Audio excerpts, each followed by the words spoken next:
जय हिंद। देखिए, हमने लास्ट लेक्चर में मध्यकालीन भारत का पहला लेक्चर जो लिया था, तो उसमें हमने महमूद गजनवी और इसके अलावा अरबों का आक्रमण, तुर्कों के आक्रमण में महमूद गजनवी को पढ़ा था। ठीक है, वहां पे हमने सारी चीजें डिस्कस की थी महमूद गजनवी के बारे में। उसके पहले मैं कुछ क्वेश्चन दे देता हूँ। उसके लिए पहला आपको ये बताना है कि अरबों का सफल आक्रमण कब हुआ, किसने किया, कौन सफल हुआ अरबों के पहले प्रथम सफल आक्रमण में। ठीक है, दूसरा बताना है कि जो मोहम्मद बिन कासिम था तो उसने आक्रमण कब किया। जो अरब या तुर्क थे तो वो किस दर्रे से भारत में आकर के आक्रमण करते थे, ये बताना है। फिर यदि हम तुर्कों के आक्रमण में बात करें तो महमूद गजनवी से, यदि क्वेश्चनों की बात करें तो यहाँ पे महमूद गजनवी से कौन कौन से क्वेश्चन बन सकते हैं। यहाँ पे इसने पहला आक्रमण कब किया, पहला आक्रमण कब किया, दूसरा आक्रमण कब किया, दूसरा आक्रमण जब किया तो सिंध का शासक कौन था, सिंध का शासक कौन था। ठीक है, सिंध का शासक कौन था। और सन 1008 में, सन 1008 में इसकी संधि किसके साथ हुई थी, जिसने इसकी अधीनता स्वीकार करने से मना कर दी थी। किसकी अधीनता, महमूद गजनवी की अधीनता। ठीक है, और यदि हम बात करें तो इसको बताना है आपको कि 1025 में, 1025 में इसने कहाँ पर आक्रमण किया, 1025 में इसने कहाँ पर आक्रमण किया और इसका अंतिम आक्रमण कब था, अंतिम आक्रमण इसका, अंतिम आक्रमण कब था। ठीक है, अंतिम आक्रमण जो हो तो किन किन के विरोध में था, किन के विरोध में, किन के विरुद्ध में था। ठीक है, ये भी बताना है किन के विरुद्ध था अंतिम आक्रमण। और इसके अलावा यहाँ से हम यदि और बात करें तो इसने कौन कौन सी उपाधि धारण की थी, इसकी उपाधियों की जितनी भी उपाधि मैंने बताई थी तो वो बताना है। ठीक है, मैंने 3 उपाधियां इसकी बताई थी, तो तीनों को बताना है। फिर इसमें बताना है कि इसके दरबारी कौन कौन से थे, दरबारी कौन कौन से थे। दरबारियों के लिए मैंने ट्रिक भी बताई थी। ठीक है, ट्रिक मैं बता देता हूँ आपको, इसको बताना है क्या होगा इनका जो हो तो पूरा फुल फॉर्म। ठीक है, आगे यदि हम बात करें यहाँ पे तो आगे मैंने इसमें और क्या बताया था। इसके आगे हमने इसमें देखा था यहाँ पर जो आक्रमण हुआ था।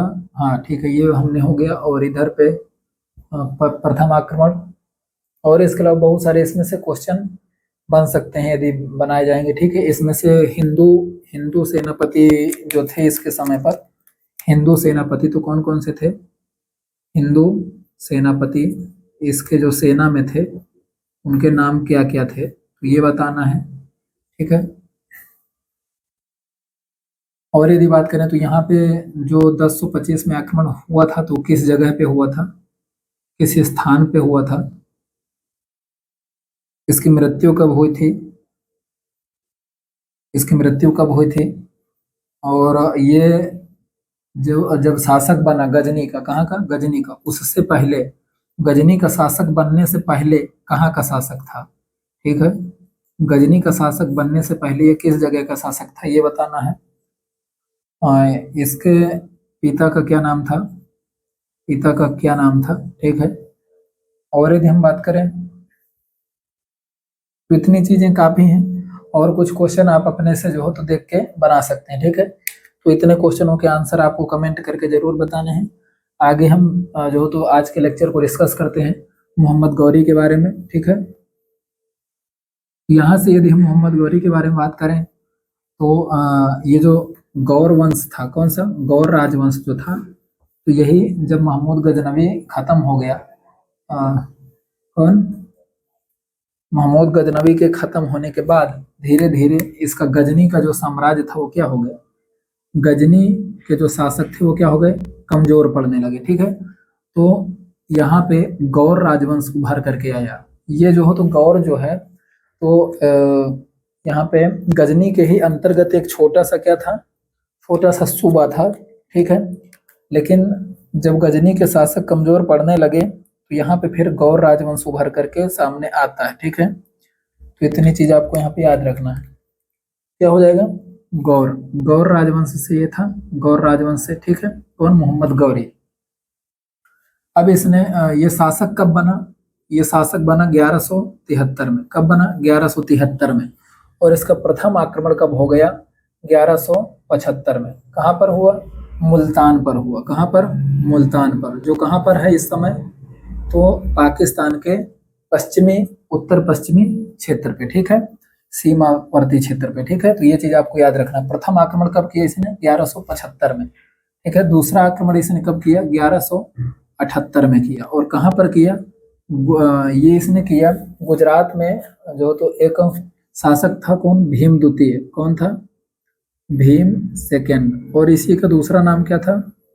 मूलराज, मूलराज द्वितीय। इसके विरोध में इसने किया, ठीक है, मूलराज द्वितीय के विरोध में। और मूलराज से इसने क्या किया? मूलराज से जब इसका आक्रमण हुआ तो यहाँ पे गौरी, गौरी वर्सेस, गौरी वर्सेस भीम द्वितीय। और यहाँ पे कौन पराजित हो गया? कौन पराजित हो गया? गौरी बुरी तरीके से पराजित हुआ, ठीक है, गौरी बुरी तरीके से पराजित हुआ, ठीक है। जब ये पराजित हो गया तो पराजित होने के बाद इसने जो तो डिसीजन लिया कि भाई कमी कहाँ पर रह गई, आखिरकार वो जो तो पराजित क्यों हुआ। इस चीज को इसने जो तो सुधारा, और सुधारने के बाद इसने मौके की तलाश की। यहीं पर दूसरी तरफ भारतीय इतिहास में और क्या घटनाएं चल रही थी? जब हमने बात की थी चौहान वंश की, ठीक है, तो यहाँ पर एक शासक था, कौन? पृथ्वीराज चौहान। कौन था? पृथ्वीराज, पृथ्वीराज चौहान, ठीक है। और एक शासक था जिसका नाम क्या था? जयचंद। क्या नाम था? यहाँ पे मैं देख लेता हूँ, साइनिंग तो नहीं आ रही, ठीक है, कोई दिक्कत नहीं है। तो एक कौन था? जयचंद। कौन था? जयचंद। अब ये जयचंद और पृथ्वीराज चौहान के बीच में क्या दिक्कत थी? इनके बीच में, ये जयचंद्र की एक पुत्री थी, लड़की थी, संयोगिता। क्या नाम था उसका? संयोगिता। क्या नाम था? संयोगिता। और संयोगिता और पृथ्वीराज चौहान दोनों ने मिल करके प्रेम विवाह कर लिया जयचंद्र की बिना मर्जी के, ठीक है, जयचंद्र की बिना मर्जी के इन दोनों ने क्या कर लिया? प्लस पॉइंट बना लिया। अब इससे जो है तो जयचंद्र को बहुत बुरा लगा और उसने जो है तो अपने आप में क्या महसूस किया? अपमान महसूस किया, ठीक है। और इस बात से खफा था जयचंद। कौन? जयचंद। और जयचंद जो है तो इस बात का बदला लेना चाहता था। इसके अलावा राज्य के लिए भी संघर्ष था, क्योंकि उस समय पर पृथ्वीराज चौहान भारत की उभरती हुई शक्ति थी, ठीक है, और जयचंद इस चीज को बर्दाश्त नहीं कर पा रहा था। तो जयचंद ने मोहम्मद गौरी का साथ दिया पृथ्वीराज चौहान को हराने के लिए, ठीक है। जयचंद ने क्या किया? पृथ्वीराज चौहान को हराने के लिए मोहम्मद गौरी का साथ दिया। और यहाँ पर एक युद्ध हुआ, तराइन का प्रथम युद्ध 1191 में। कब? 1191 ईस्वी में तराइन का प्रथम युद्ध हुआ। किसके किसके बीच में? गौरी वर्सेस पृथ्वीराज, पृथ्वीराज के बीच में, पृथ्वीराज के बीच में, ठीक है। यहाँ पे पृथ्वीराज के बीच में, यहाँ पे थोड़ा सा आपको ये भी याद रखना है कि किस नंबर का पृथ्वीराज था। तो पृथ्वीराज तृतीय था। किस नंबर का? तीसरे नंबर का पृथ्वीराज था, ठीक है। इनके बीच में जब लड़ाई होती है, ठीक है, तो इसमें कौन पराजित होता है? गौरी बुरी तरीके से पराजित होता है। गौरी क्या हो जाता है? पराजित हो जाता है। और जीतता कौन है? पृथ्वीराज चौहान, ये पृथ्वीराज तृतीय, ठीक है। फिर से इसने अपने ऊपर सुधार करने की कोशिश की, क्या दिक्कत हो गई, और इसके बाद जयचंद का फिर से सहारा लिया। और 1192 में, एक साल बाद, फिर से इनके बीच में युद्ध हुआ, तराइन का दूसरा युद्ध, गौरी वर्सेस चौहान के बीच में, पृथ्वीराज तृतीय के बीच में। और इस बार क्या हुआ? इस बार गौरी सफल हुआ। इस बार कौन सफल हुआ? गौरी सफल हुआ, ठीक है। इस बार कौन जीता? गौरी जीता और पृथ्वीराज तृतीय खत्म, ठीक है। यहाँ पे ये दोनों बहुत इंपॉर्टेंट है, याद रखना है। इसके बाद जयचंद भैया ने ये किस सोचा था कि पृथ्वीराज चौहान के मरने के बाद उसका रास्ता साफ हो जाएगा। इसने क्या सोचा था कि जब पृथ्वीराज चौहान खत्म हो जाएगा, क्योंकि पृथ्वीराज चौहान उस समय उभरती हुई शक्ति थी, तो इसके खत्म हो जाने के बाद पूरे दिल्ली वाले प्रांत में जो तो कौन शासन करेगा? जयचंद।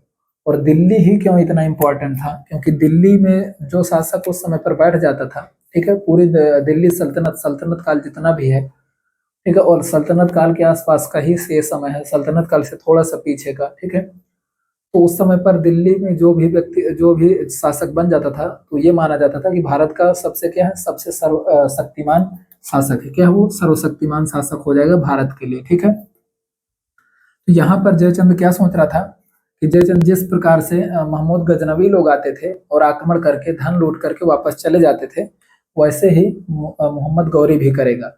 लेकिन मोहम्मद गौरी को पसंद आ गया भारत, भारत क्या हो गया, उसको पसंद आ गया। ठीक है, और मोहम्मद गौरी अब जाने के लिए तैयार नहीं, और जयचंद इधर परेशान पड़े। ठीक है, तो जयचंद उसको ये सोच करके उसका साथ दिया कि वो क्या करेगा, पृथ्वीराज चौहान को हरा करके वापस चला जाएगा, जिससे भारत किसके कंट्रोल में आएगा, जयचंद के दिल्ली कंट्रोल में आ जाएगा। ठीक है, लेकिन क्या हुआ कि जब वो मोहम्मद गौरी जाने के लिए तैयार नहीं हुआ, वापस नहीं गया, उसने स्वयं जो हो तो यहाँ पर शासन करने का निर्णय लिया। ठीक है, तो यहाँ पर फिर जयचंद और गौरी के बीच में युद्ध होता है, गौरी के बीच में और जयचंद के बीच में, गौरी वर्सेस जयचंद। ठीक है,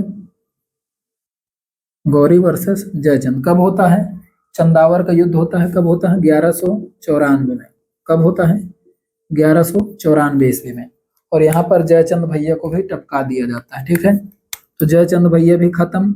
अब पृथ्वीराज का माफ करिएगा, गौरी का जो हो तो एक तरीके से क्लियर हो गया कि भारत में शासन करने वाला है। ठीक है, लेकिन यहाँ पे क्या हुआ कि जब गौरी जा रहा था, कब अपने गौर या गजनी की तरफ। ठीक है, तो यहाँ पर 1206 में, कब? 1206 में, 1206 ईस्वी में, 1206 ईस्वी में इसकी हत्या कर दी गई खोंखर जनजाति के द्वारा। किसके द्वारा? जंगल में खोंखर जनजाति के द्वारा इसकी हत्या कर दी गई। ठीक है, खोंखर जनजाति के लोगों द्वारा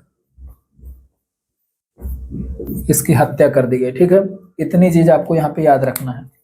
और यहाँ पर ये याद रखना है कि जब इसके पहले जब इसकी हत्या हो गई, इसके पहले ही इसने अपने जो जितना भी प्रांत इसने जीता था, ठीक है, तो उसको कई सारे भागों में डिवाइड किया था, और भारत में शासन प्रशासन करने की जिम्मेदारी इसने किसको दी थी? कुतुबुद्दीन ऐबक को। किसको दी थी? कुतुबुद्दीन ऐबक को दी थी। किसको दी थी? कुतुबुद्दीन ऐबक को। ठीक है, कुतुबुद्दीन ऐबक को इसने भारत में शासन प्रशासन करने की जिम्मेदारी दी थी। ठीक है, इतनी चीज आपको यहाँ से याद रखना है। अब यदि हम आगे बात करें तो यहाँ पे जो कुतुबुद्दीन ऐबक है, कुतुबुद्दीन ऐबक कौन था? गौरी का गुलाम था। कौन था? गौरी का गुलाम था। ठीक है, यहाँ से गौरी के इतने ही पॉइंट है, आपको पूरे नोट कर लेने। ठीक है, आगे यहाँ से हमारा दिल्ली सल्तनत चालू हो जाएगा। क्या हो जाएगा? दिल्ली सल्तनत। मतलब दिल्ली सल्तनत एक तरीके से किससे शुरुआत होगी? मोहम्मद गौरी से, क्योंकि मोहम्मद गौरी यदि नहीं आता तो उसके साथ कुतुबुद्दीन नहीं आता, और यहाँ पर गुलाम वंश की स्थापना नहीं होती, और इसके बाद फिर दिल्ली सल्तनत की शुरुआत भी नहीं होती। ठीक है, तो ये चीज आपको थोड़ा सा नोट करना है, जितने भी मैंने पॉइंट दिए हैं, और इनको पॉइंट वाइज ही लिखना है नोट्स में, क्योंकि यदि पॉइंट वाइज लिखेंगे तो रिवीजन बहुत जल्दी होगा। ठीक है, आगे देखते हैं यहाँ पे। अभी गौरी को हटा देते हैं यहाँ से, गौरी खत्म, गौरी निपट गए। अब दिल्ली सल्तनत की बात हो रही है। किसकी? दिल्ली सल्तनत की। ठीक है, तो यहाँ पे दिल्ली सल्तनत में हमने देखा कि कुतुबुद्दीन ऐबक को ये क्या करता है? शासन प्रशासन सौंप करके चला जाता है भारत का। और भारत का मतलब आज का क्या? पाकिस्तान का पश्चिमी क्षेत्र से, उत्तर पश्चिमी प्रांत से, और पूरा भारत। ठीक है, पूरा पाकिस्तान, ये सारी चीजें उसमें इंक्लूड हो गई। अब यहाँ पे कुतुबुद्दीन ऐबक, कुतुबुद्दीन ऐबक, कुतुबुद्दीन जो ऐबक था, तो ये कब शासक बना?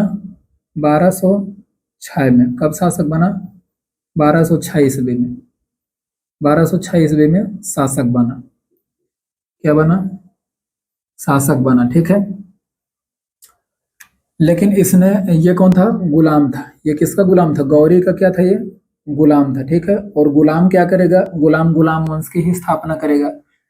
इसके पहले यहाँ पे और याद रखना है कि जब यहाँ पे गौरी था, जिंदा था, तो इसने 1196 ईस्वी में, 1196 ईस्वी में दो चीजों को, स्थापत्य कला से संबंधित चीजों को बनाने की कोशिश की। एक तो अजमेर का अजमेर का 2.5 दिन का झोपड़ा, अजमेर का 2.5 दिन का 2.5 दिन का झोपड़ा बनाने की कोशिश की।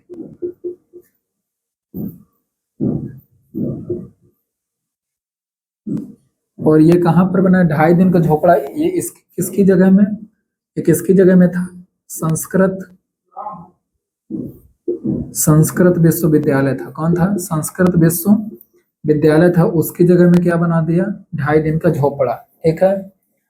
और यहाँ पे इसने क्या बनवाया? कुव्वत उल इस्लाम मस्जिद, दिल्ली में। कहाँ पर?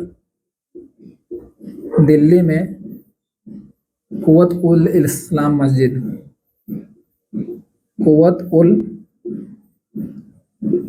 इस्लाम मस्जिद। ठीक है।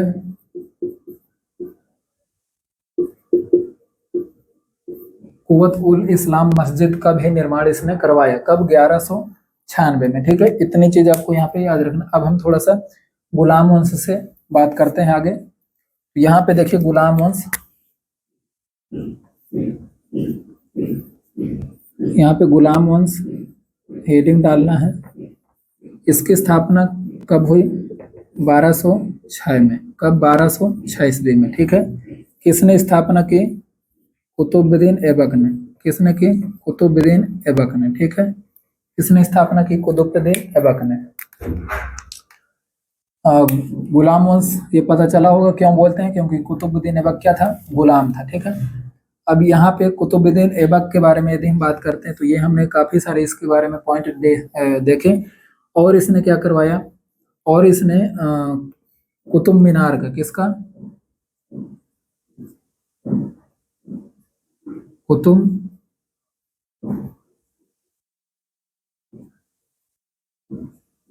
मीनार की नींव रखी। क्या रखी? नींव रखी। ठीक है। लेकिन इसके समय में केवल क्या बना था? एक मंजिल ही बना था। क्या बना था? एक मंजिल ही बना था। ठीक है। और आगे इसमें कुतुबुद्दीन ऐबक ने क्या काम किया? तो इसको हातिम हातिम द्वितीय की, किसकी? हातिम द्वितीय की उपाधि धारण की। और किसकी उपाधि धारण की? लाख बख्श की। किसकी? लाख बख्श की। लाख बख्श की उपाधि धारण की। इसका मतलब क्या है? लाखों का दान देने वाला। लाखों का दान देने वाला। लाखों का दान देने वाला। ठीक है। लाख बख्श की इसने उपाधि धारण की। और इसके समय में क्या काम हुआ? इसका एक सेनापति था। सेनापति क्या? सहायक सेनापति बोलेंगे। उसका क्या नाम था? बख्तियार खिलजी। क्या नाम था? बख्तियार खिलजी। क्या नाम था? बख्तियार खिलजी।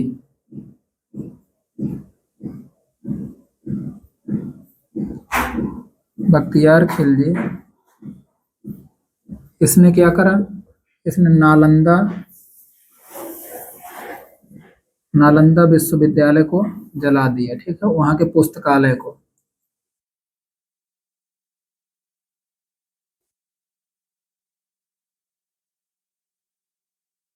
पुस्तकालय को जला दिया। ठीक है। पुस्तकालय को जला दिया। क्वेश्चन आएगा यहाँ से कि किस नालंदा विश्वविद्यालय की लाइब्रेरी को, पुस्तकालय को किसने जलाया? बख्तियार खिलजी ने। हातिम ताई की उपाधि किसने धारण की? कुतुबुद्दीन ऐबक ने। लाख बख्श की उपाधि किसने धारण की? कुतुबुद्दीन ऐबक ने। कुतुब मीनार की नींव किसने रखी? कुतुबुद्दीन ऐबक ने। कुव्वत इस्लाम मस्जिद का निर्माण किसने करवाया? कुतुबुद्दीन ऐबक ने। अजमेर में 2.5 दिन का झोपड़ा किसने बनवाया? कुतुबुद्दीन ऐबक ने। गुलाम वंश की स्थापना किसने की? कुतुबुद्दीन ऐबक ने। गुलाम वंश की स्थापना कब हुई? तो 1206 में। ठीक है। अजमेर का 2.5 दिन का झोपड़ा और दिल्ली का कुव्वत उल इस्लाम मस्जिद के निर्माण कब हुआ? तो 1196 में। ये यहाँ से क्वेश्चन इस तरीके से बनेंगे। ठीक है। आगे यदि हम बात करें तो ये जो कुतुबुद्दीन ऐबक था, तो ये 1210 में। कब? 1210 में, 1210 ईस्वी में चौगान खेलते समय। कब? चौगान खेलते समय। खेलते समय घोड़े से गिर गया। क्या हो गया इसको? घोड़े से गिर गया और ये ऊपर चले गए। ठीक है। चौगान खेलते समय, चौगान क्या है? घोड़े पे बैठ के और बड़ी सी छड़ी लेके बॉल को मारना होता है, तो वो चौगान होता है। तो ये खेल रहा था और घोड़े से टपक गए और ये इनका क्या हो गया? निधन हो गया। ऊपर सरक लिए। ठीक है। तो इसकी मृत्यु हो गई। और इसकी मृत्यु के बाद इसका लड़का था, उसका क्या नाम था? आराम शाह। क्या नाम था? आगे हम ये इसको डिस्कस करेंगे। आराम शाह। क्या नाम था? आराम शाह। तो आराम शाह शासक बना। कौन बना? आराम शाह शासक बना। लेकिन जो कुतुबुद्दीन ऐबक था, तो कुतुबुद्दीन का गुलाम और साला, गुलाम भी था और वो माफ करिएगा, साला नहीं, दामाद। कुतुबुद्दीन ऐबक का गुलाम भी था और दामाद भी था। उसका क्या नाम था? इल्तुतमिश। क्या नाम था? इल्तुतमिश। तो इल्तुतमिश ने इसके बेटे को यानी अपने साले को खत्म कर दिया। ठीक है। इसके लिए, सत्ता पाने के लिए, दिल्ली की सत्ता पाने के लिए। यहाँ पे एक चीज और इसकी आपको इम्पोर्टेंट याद रखना है कि जो कुतुबुद्दीन ऐबक था, तो इसकी राजधानी कौन सी थी? राजधानी इसकी थी कौन सी? लाहौर। कौन सी थी? लाहौर राजधानी थी। कौन सी थी? लाहौर राजधानी थी। और इसको दफनाया भी कहाँ गया था? इसकी मृत्यु हो गई और मृत्यु के बाद इसको लाहौर में ही दफना दिया गया। लाहौर में दफनाया गया। तो ये भी आपको याद रखना है, इसे जरूर याद रखना है कि राजधानी कौन थी? लाहौर थी। क्योंकि अब आगे यदि हम पढ़ेंगे तो इल्तुतमिश क्या करता है कि राजधानी को लाहौर से दिल्ली में शिफ्ट करता है। ठीक है। तो वहां पे ये मदद करेगा समझने में। ठीक है। तो आराम शाह इसका बेटा था, वो शासक बना, लेकिन 8 महीने तक ही शासन किया। फिर इल्तुतमिश ने इसको खत्म कर दिया और फिर इल्तुतमिश शासक बनता है। और वास्तविक दिल्ली सल्तनत का वास्तविक संस्थापक या गुलाम वंश का वास्तविक संस्थापक कौन माना जाता है? तो इल्तुतमिश माना जाता है। ठीक है। तो ये सारी चीजें हम इरेज करके आगे देखते हैं। देखिए यहाँ पे काफी सारे पॉइंट हैं, तो मैंने एक बार में सारे नोट कर लिए हैं क्योंकि ये लेक्चर लंबा हो जाएगा और मुझे ये था कि ये गुलाम वंश खत्म हो जाए एक लेक्चर में। ठीक है। तो यहाँ पे जल्दी समझते हैं। एक बार पहले थोड़ा समझ लेते हैं इसके पहले कि जो गुलाम वंश था, तो गुलाम वंश जो मैंने अभी आपको पहले करवाया जो तो कुतुबुद्दीन ऐबक के बारे में, उसके पहले जब आपने गुलाम वंश की हेडिंग डाली थी तो ये जरूर नोट कर लेना है कि गुलाम वंश 1206 से 1290 तक था। ठीक है। फिर गुलाम वंश के बाद कौन सा वंश आया था? खिलजी वंश। कौन सा वंश आया था? खिलजी वंश। तो ये कब से कब तक रहता है? 1290 से 1320 तक। कब से? 1290 से 1320 तक। खिलजी वंश के बाद आता है कौन सा? तुगलक वंश। कौन सा आता है? तुगलक वंश। इसे हम सभी सारा डिटेल से पढ़ेंगे, तो मैं एक ओवरव्यू दे रहा हूँ क्या क्या है। 1320 से 14 से 14 तक, 14 से 1400 से 14 तक। ठीक है। फिर इसके बाद आता है संयद वंश। कौन सा आता है? संयद वंश। तो ये रहेगा 1414 से 1451 तक। कौन कितने तक? 1451 तक। फिर इसके बाद हम पढ़ेंगे लास्ट में लोधी वंश। कौन सा? लोधी वंश। तो लोधी वंश हमारा रहेगा 1451 से 1526 तक। कब तक? 1526 तक रहेगा। ठीक है। तो ये थोड़ा सा आपको एक साइड में कहीं ना कहीं नोट कर लेना है। लेकिन पूछेगा कि सबसे बड़ा कार्यकाल किसका रहा, तो तुगलक वंश का, और सबसे कम कार्यकाल किसका रहा, तो खिलजी वंश का। ठीक है। तो ये भी थोड़ा सा आपको नोट कर लेना। अब हम आपने इसको पूरा कंप्लीट करते हैं पहले। तो यहाँ पे देखिए, जब हमने जो कुतुबुद्दीन ऐबक के बारे में पढ़ा और कुतुबुद्दीन ऐबक के बाद उसका जो बेटा था आराम शाह, तो उसने वो शासक बना, लेकिन 8 महीने तक ही शासन कर पाया और इल्तुतमिश ने इसको खत्म कर दिया। ठीक है। इल्तुतमिश शासक कब बना? 1211 में। कब बना? 1211 में दिल्ली में बना। ठीक है। और इसने राजधानी को क्या किया? लाहौर से क्या किया? लाहौर से कहाँ पर ट्रांसफर किया? दिल्ली में। लाहौर से दिल्ली में इसने राजधानी को बदल दिया। ठीक है। गुलाम वंश का पूछेगा कि वास्तविक संस्थापक कौन है, तो क्या बताएंगे? इल्तुतमिश। कौन है गुलाम वंश का वास्तविक संस्थापक? इल्तुतमिश। दिल्ली में शासक बनने से पहले गुलाम वंश में जब ये था, ठीक है, तो ये कहाँ का शासक था? बदायूं का। कहाँ का शासक था? बदायूं का शासक था। ठीक है। दिल्ली का शासक बनने से पहले ये कहाँ का शासक था? बदायूं का। क्वेश्चन आएगा कि इल्तुतमिश दिल्ली का शासक बनने से पहले कहाँ का शासक था? बदायूं का शासक था। ठीक है। वास्तविक संस्थापक किसे कहा जाता है? तो इल्तुतमिश को कहा जाता है। राजधानी को किसने लाहौर से दिल्ली में ट्रांसफर किया गुलाम वंश के, तो कौन हो जाएगा? इल्तुतमिश। भारत में प्रथम मकबरा, पहली बार मकबरा किसने बनवाया? तो इल्तुतमिश ने बनवाया। ठीक है। आगे यदि हम बात करें तो प्रथम शासक था जिसने सल्तनत काल का प्रथम शासक, इसके पहले सभी शासकों में बात नहीं हो रही, केवल सल्तनत काल का प्रथम शासक जिसको वैधानिक स्वीकृति मिली। क्या मिली? वैधानिक स्वीकृति मिली। ठीक है। मतलब ये माना गया कि क्या तुम शासक हो, ठीक है। इसके पहले जो ऐबक आया और आराम शाह, इनको स्वीकृति नहीं मिली थी खलीफा के द्वारा, ठीक है। खलीफा ने प्रथम, ये पहला शासक था सल्तनत का जिसे बोला गया कि हाँ तुम रियल जो हो तो क्या हो, शासक हो। आगे यदि हम बात करें तो इसके समय चंगेज खां का आक्रमण हुआ, तो पूछेगा कि चंगेज खां का आक्रमण किसके समय पर हुआ था, तो इल्तुतमिश के समय पर। और क्यों हुआ था, चंगेज खान ने किसके लिए किया था, तो जलालुद्दीन नाम का एक शासक था, ख्वारिज्म एक जगह है, तो ख्वारिज्म का शासक था जलालुद्दीन, और जलालुद्दीन के ऊपर आक्रमण किया था किस, चंगेज खान ने। और जलालुद्दीन क्या कर रहा था, जलालुद्दीन इल्तुतमिश के पास आया था शरण मांगने कि मुझे बचा लीजिए, लेकिन चंगेज खां की शक्ति से इल्तुतमिश भली भांति जो हो तो परिचित था, और इस डर से इल्तुतमिश ने जलालुद्दीन को शरण नहीं दिया, ठीक है, जलालुद्दीन को शरण नहीं दी, ठीक है। तो ये चीज आपको याद रखना। क्वेश्चन आएगा कि चंगेज खां का आक्रमण किसके समय पर हुआ था, तो इल्तुतमिश के समय पर हुआ था। और इसने क्या काम करा, कुतुब मीनार को पूर्ण करवाए, कुतुब मीनार को पूर्ण करवाए, ठीक है। पूरा निर्माण कुतुब मीनार का करवाया 4 मंजिल तक, कितने मंजिल तक, 4 मंजिल तक, ठीक है, 4 मंजिल तक निर्माण करवाया इसके आगे। फिर हम आगे और देखेंगे कि और शासक आते हैं तो कुतुब मीनार को और आगे तक बढ़ाते हैं।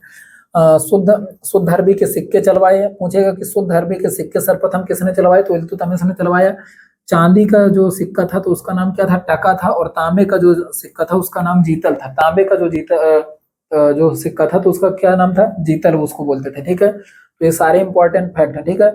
इसने एकता प्रणाली अपनाई, क्या अपनाई, एकता प्रणाली, क्या अपनाई, एकता प्रणाली, क्या अपनाई, एकता प्रणाली। एकता प्रणाली है मतलब सूबेदार, सूबेदार जैसे का, ठीक है, एक प्रणाली अपनाई। तो पूछेगा कि एकता प्रणाली किसने अपनाई, तो कुतुबुद्दीन में ऐबक ने। पूछेगा टका और जीतल नामक सिक्के किसने चलवाए, तो इल्तुतमिश ने। पूछेगा कि शुद्ध अरबी के सिक्के सबसे पहले किसने चलाए, तो इल्तुतमिश ने, ठीक है। आगे बात कर रहे हैं हम, तो यहाँ पे तुर्क ए चहलगानी, तुर्क ए चहलगानी, तुर्क ए चहलगानी का मतलब क्या है, 40 तो 40 सरदारों का एक समूह, 40 तुर्क सरदारों का एक समूह जिसे तुर्क चहलगानी बोला जाता था। जैसे हमने देखा था कि कई शासक नवरत्न रखते थे, तो वैसे ही ये तुर्क चहलगानी रखता था, जिससे शासन प्रशासन में एक तरीके का मंत्री परिषद होता था ये तुर्क चहलगानी, ठीक है। तो समझ में आई बात।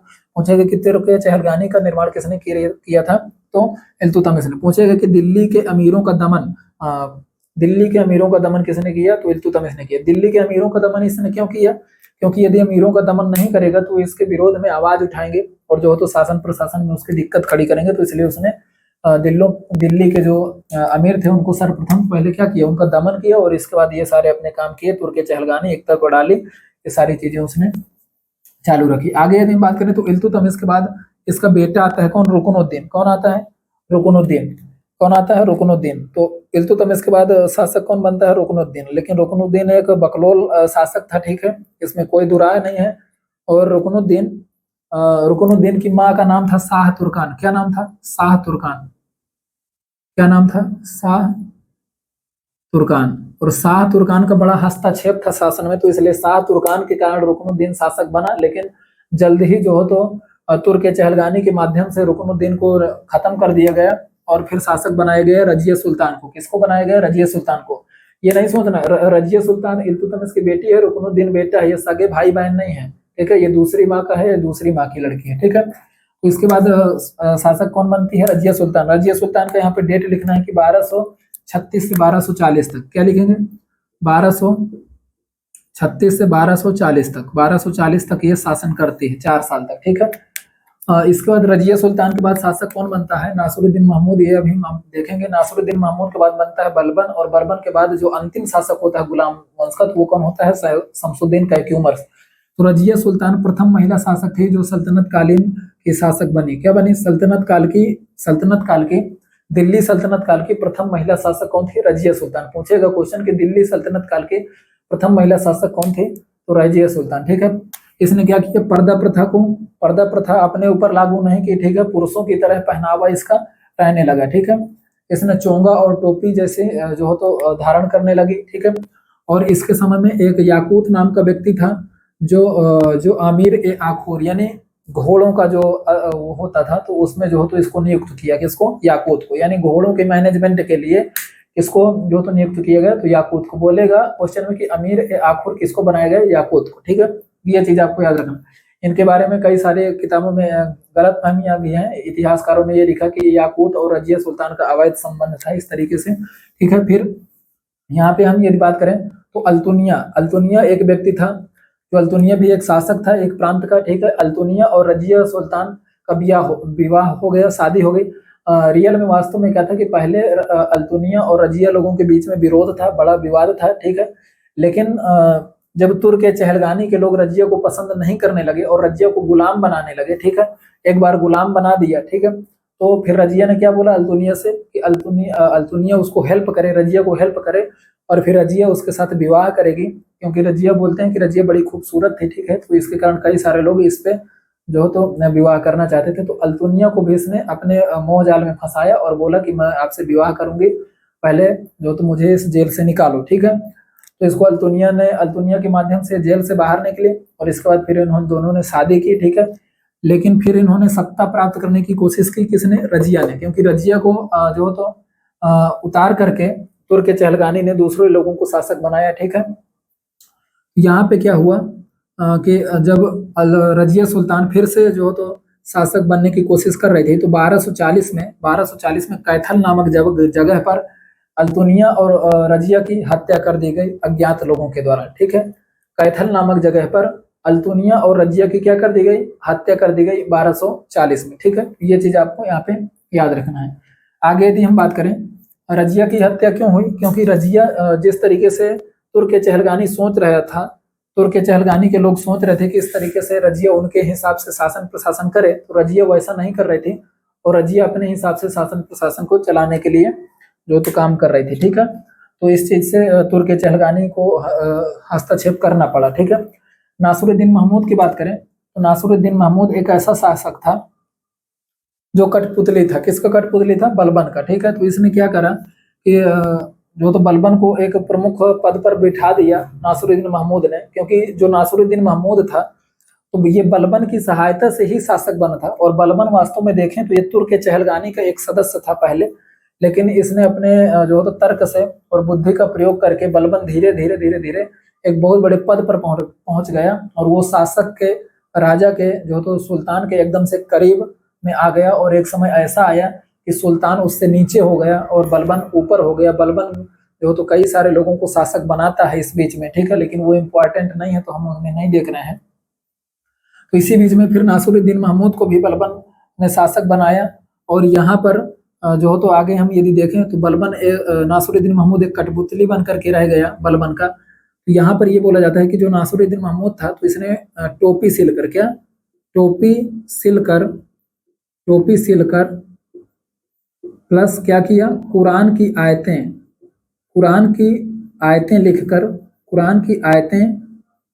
लिखकर और इन्हें बेचकर, लिखने से क्या होगा? बेचना पड़ेगा, तो टोपी सिलकर बेचता था और कुरान की आयतें लिखकर बेचता था। इससे जो इसको पैसा मिलता था उससे अपना क्या करता? जीवन निर्वाह करता था।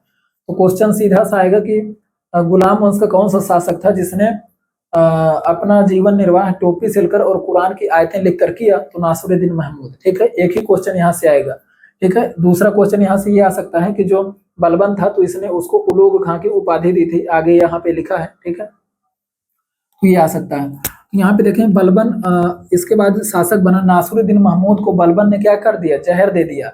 हालांकि नासिरुद्दीन जो महमूद था, एक सेकेंड रुकिएगा,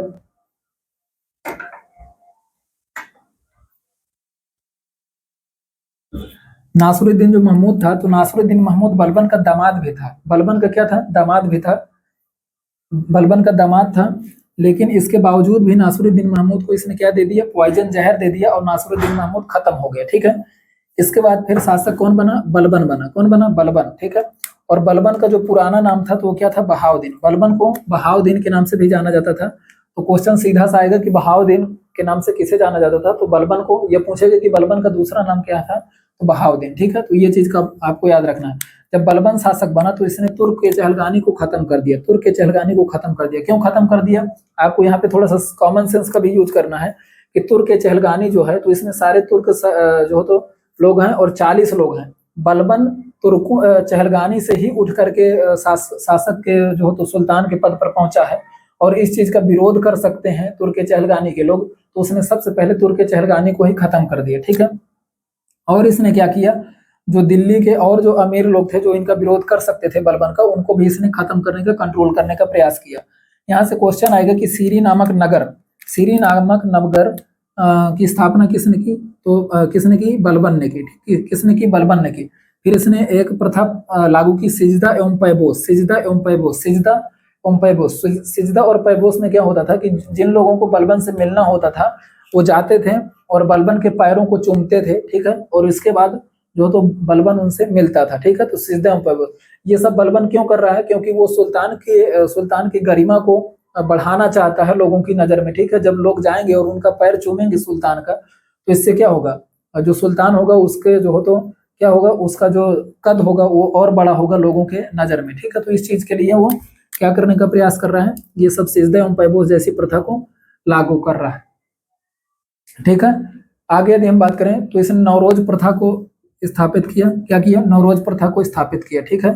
नवरोज एक त्योहार है, ठीक है, और फारसी जो महीने हैं तो उनमें से प्रथम त्योहार माना जाता है, ठीक है। लौह एवं रक्त की नीति भी इसने अपनाई। लौह एवं रक्त की नीति क्या है? इसने जैसे तुर्क के चहलगानी को खत्म किया, तो वैसे है लौह एवं रक्त की नीति, यानी जो इसका विरोध करते थे तो उनके प्रति ये क्या होता था? सख्त कार्रवाई करता था, उसे लौह एवं रक्त की नीति बोलते हैं, ठीक है।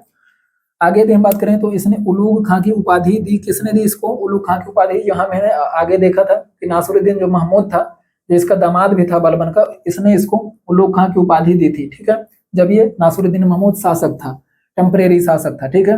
आगे यदि हम बात करें इसने, तो इसके समय में अमीर खुसरो और अमीर ए हसन जो तो दरबारी थे, ठीक है। अमीर खुसरो काफी फेमस थे, तो क्वेश्चन आएगा कि अमीर ए खुसरो किसके समय में जो तो किसके समय का दरबारी था? तो आएगा कौन सा? बलबन। किसके समय का दरबारी था? तो बलबन, ठीक है। और यहाँ पे गुलाम वंश का अंतिम शासक कौन था?